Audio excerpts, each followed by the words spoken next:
All right, Shalom. Start first by giving all praise and glories unto Yahweh, Ba'ashem Yahushai, Ba'ashem Harakah Kodash. Double honors to the apostles and the elders at the great millstone, and greetings, salutations, and blessings unto the elect. Shalom unto you. Matter of fact, before I even start the video or give the full premise of the video, which what sparked this video anyway that I'm doing is the Apostle Tahar's video, which this is his video. It's called More Proof That We Are the Sons of Jacob. All right. But it's something specific that he said in here that I want to pull. So let me grab it and then I'll play it for you. So find it, so I'll play it so it has its context in the video. All right, and here it goes. I don't keep up with this, this bodybuilding stuff. I mean, you see them down to the, they're wearing what do you call them, Speedos or whatever, to show almost every part of their bodies. But if you notice, when the Miss Olympia came out, it was pretty much tailor-made for Arnold Schwarzenegger because he wanted a bunch of. Well, that was the point. They're pretty much down to their Speedos showing nearly every muscle in their body. All right. And where did this idea come from? Okay. And the clue was, this is the Mr. Olympia contest, if you will. Okay. Mr. Olympia. Where's Olympia? Mount Olympus is in Greece. I mean, I shouldn't have to Google that. I can, but I shouldn't have to Google that. That should be common knowledge, common geographical knowledge. All right, Greece, Mount Olympus, and all their mythology that goes along with it. Okay, well, in this context, as you see this was not a practice of the Israelites. Okay. This was something that started in the time of the Greeks. As a matter of fact, I actually looked that up, Wikipedia. I Googled gymnasium. It says ancient Greece. Okay. They show all those rocks. I don't know if they're moving the rocks around. They didn't, I didn't go that deep into it. But it basically says, and I'll read it, it said the gymnasium, Greek, in ancient Greece functioned as a training facility for competitors in public games. So when you go into the Roman Colosseum, you would go to the gymnasium and train to fight the barbarian horde, to fight, different beasts, lions and tigers or whatever else. You would train in the gymnasium. It gets further in. It says it was also a place for socializing and engaging in intellectual pursuits, which you still see today at the gym. You go to the gym today, it's the same thing. People, chit-chatting and half naked or pretty much fully naked with just one thin layer of clothing revealing every shape of their entire body, men and women. Okay? That's why it's not, I grew up playing basketball. I still like to play. I still go to the gym a little bit and work out a little bit, but it's to the point where you just want to get in and get out. It's more convenient to take your shower there, but I'm not necessarily comfortable in that setting like that. Okay? You do what you got to do, but but I was never truly just comfortable in that setting. Just revealing my body unto here, look at this, look at my triceps, oh wow, whatever else, let alone your private parts. But this is all revealed in the gym, okay? And it's going to get deeper into it. It says it was also a place for socializing and engaging in intellectual pursuits where you would chit-chat, well, guess what? Such and such, such and such. Just the same thing in the sports world. You go to the gym, hey, did you hear about what the Lakers just did? Hey, did you hear about this or that? Did you saw Antonio Brown just did? Whatever, man. You just see all these things in the sports. Did you hear what Stephen A. said this morning or Skip and Shannon or whoever, man? Whatever you're into as far as sports. But then there's also a place that will reveal unto you political things.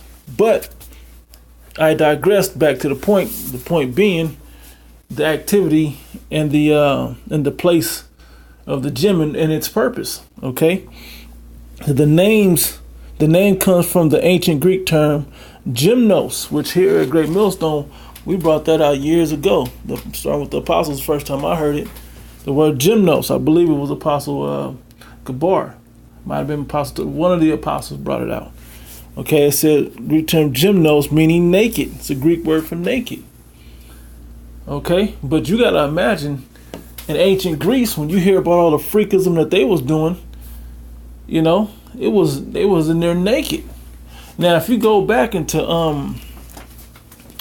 Genesis, in the time of Noah, you know, where Ham had run in there and seen his father naked, what happened? He ended up losing the promised land. The land that was ended up getting in the land of Canaan, which became the land of Israel. He ended up losing that because he saw his father's nakedness and then made a joke about it and went to go share the information with his brothers.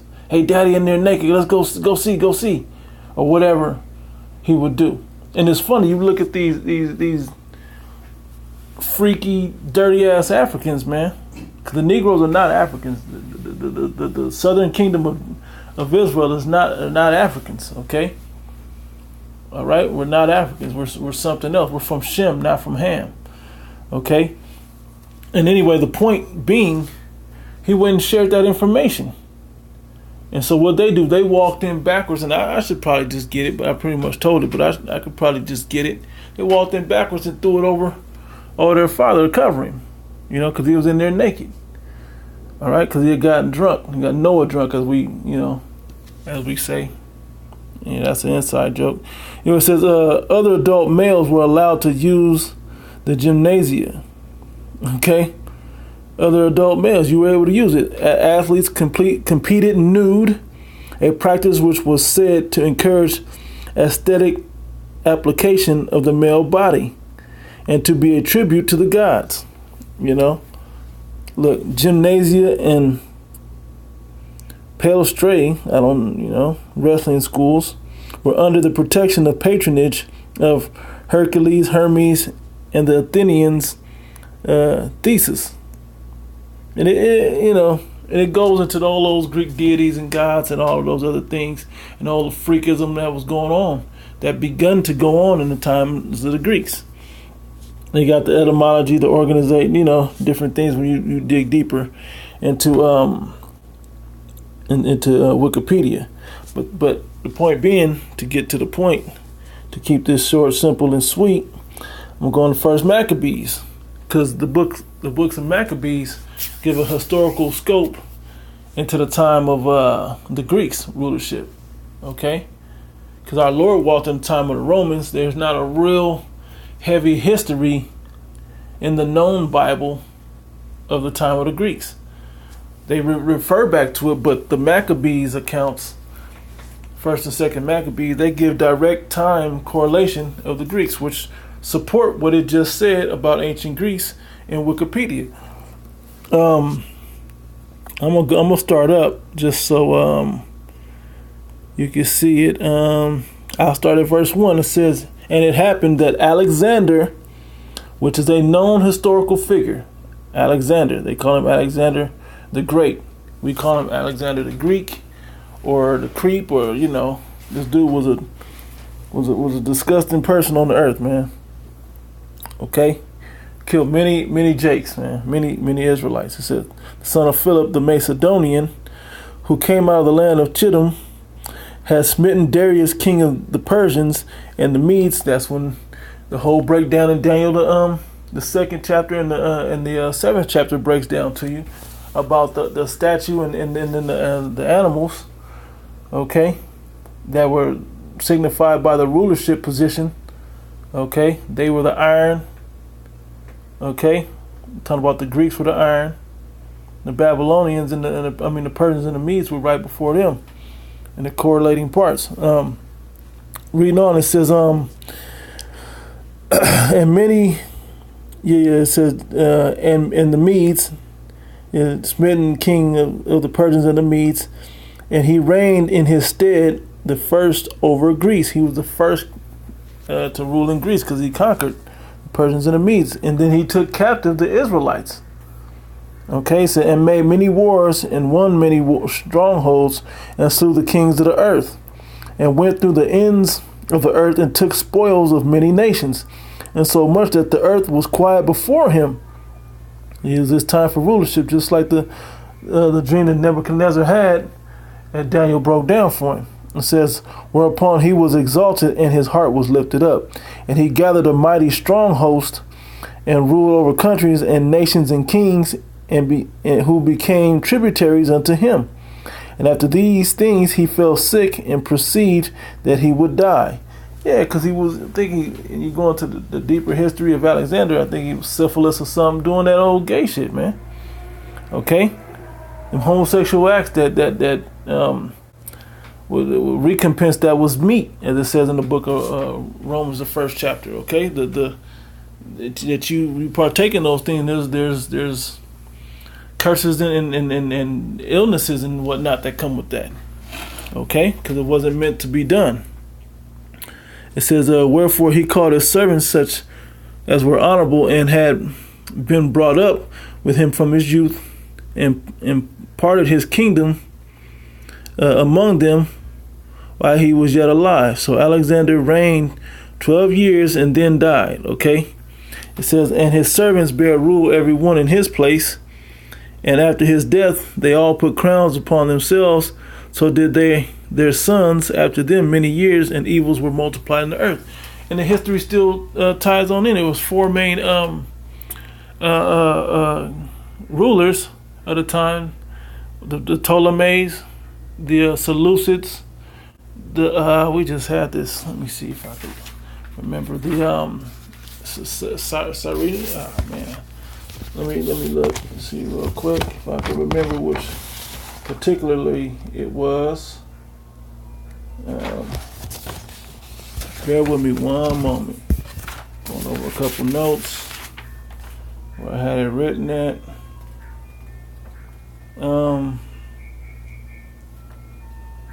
Shoot. Yeah, let me see. Anyway, it escapes me right now, but you can Google the four generals of Alexander that began to rule, and it led right to the two main kingdoms, the Seleucids and the Ptolemies. Okay. Anyway, moving on. It says and after his death they all put crowns upon themselves, so did their sons after them many years, and evils were multiplied in the earth. And there came out of them a wicked root, Antiochus, surnamed Epiphanes, son of Antiochus the king, who, and you go into history, that's a historical figure, a couple of historical figures already from this. Okay, it says who had been in hostage at Rome, and he reigned in the 137th year of the kingdom of the Greeks. Okay, it says, in those days went there out of Israel wicked men who persuaded many, saying, let us go and make a covenant with the heathen, Jake being wicked. It says, that are round about us, for since we departed from them, we have had much sorrow. This so pleased them well. This device pleased them well. And here's the point coming to the point. It says, then certain of the people were so forward herein that they went to the king, who gave them license to do after the ordinances of the heathen. Because we were supposed to be separate, keeping our own laws, but wicked ass Jakes went on and wanted to be just like the heathen. Okay, and here's the place of exercise right here. It says, verse 14, whereupon they built a place of exercise at Jerusalem, because the Greeks had it going on in Greece, but now they're bringing that custom down into the land of Israel, where Israelites are in there. And if you continue reading this on, well, let me finish reading this verse. Whereupon they built a place of exercise at Jerusalem, according to the customs of the heathen, and made themselves uncircumcised, and forsook the holy covenant, and joined themselves to the heathen, and were sold to do mischief. I was read 17. What I was going to say is going to say it right here. It said, now when the kingdom was established before Antiochus, he thought to reign over Egypt, that he might have dominion of two realms. And it says that he can continue to go on. Then it goes to Ptolemy and so on and so forth. But the other part was this. And if you read further in the book of the Maccabees, it'll tell you that they all consented to one law, and to make everybody keep the king's religion. Okay? And many of the Israelites consented. Okay? Taking us further away from the Heavenly Father. And how do you know? Because even today, what kind of what are our people into? Those that try to make it in the world, like it said up here, certain of them, no, where'd it go? Persuaded me, he said, let us go and make a covenant with the heathen round about us, for since we departed, verse 11, since we departed from them, we have had more sorrow. But to get into these elite fraternity groups, you got to do the Greek fraternity thing. To these groups, these organizations of these Edomites, you got to get into the Greek fraternity. Okay? To have the secret handshake, to have that, oh yeah, I'm Omega Psi-Phi, or whatever you're in. You know? But it's the Greeks' captivity that really pulled us away from our statute, laws, and commandments. Okay? From practicing that. And so that's why I said evils were multiplied in the earth. All right? And so that was just a brief history generally about the gym, but you know, that time of the things that was happening. So that, and then when you go into those fraternities, what do you have? Men wrestling naked in mud or mud wrestling. I don't know, piss, or I don't know what they do. I've never been in a fraternity, you know, but they in all types of doing all these different hijinks and different hazing and whatnot, all to get acceptance. You know, I wouldn't be surprised, which I've heard something similar to this, that they do sexual, homosexual acts, you know, and then they film it, and then they let you piss on them, degrade you, and all kinds of things, all to be accepted into this fraternity, which is pretty sick to me. You know, something that I'm just not into that type of thing. But as we see, it was against the Heavenly Father, because it pulls us further and further away from the Heavenly Father. All right. So, so when the apostle brought this out and brought up Mr. Olympus, the contest, the weightlifting contest, it's the same thing. These men half naked. It shows you the whole thing. And I know, because my stepfather used to bodybuild. Okay, so he told me a few things about it, but it just never vibed with me like that. You know? Anyway, so Lord willing, this was edifying, man. You know? So that's why when you go to the gym, people are half naked, or as much naked as they can, you know, pull off without offending somebody in a politically correct world, you know? And so on and so forth. You see that whole nakedness being taken out, with all these women walking around with these workout clothes all day. This stuff is still perpetuated today, like I told you, with the Greek fraternities and so on and so forth.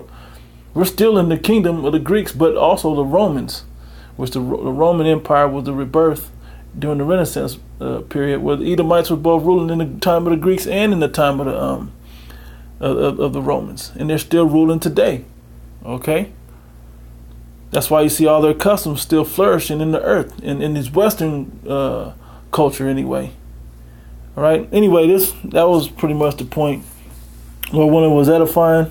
Just try to hit you with something straight to the point with it, and give you a little brief history from the Bible perspective, and tying it into something that's still today. It goes on today. All right. So Lord willing, that was edifying. Giving all praise and glory unto Yahweh, Ba'ashim Yahushai, Ba'ashim Marukai Kodash.